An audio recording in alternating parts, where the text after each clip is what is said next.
ইলিশ মাছ খাই কত মজার খানা, জান্নাতে নিয়ে আমার আল্লাহ জান্নাতীর এমন ফল দিবে মজার খাওন, একটা খাদ্যর মধ্যে 70 রকমের মজা হবে।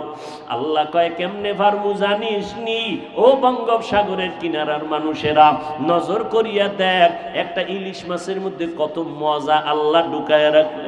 মাথার মাছে একরকম মজা, ইলিশের লেজ খাবি আর এক রকম মজা, ডিমওয়ালা মাছের মজা আলাদা, ডিম সারা মাছের মজা আলাদা, মাছের পেটের দিকের মজা একরকম, পিঠের মাছে মজা আর এক রকম, ডিমের মধ্যে মজা হলো আর এক রকম।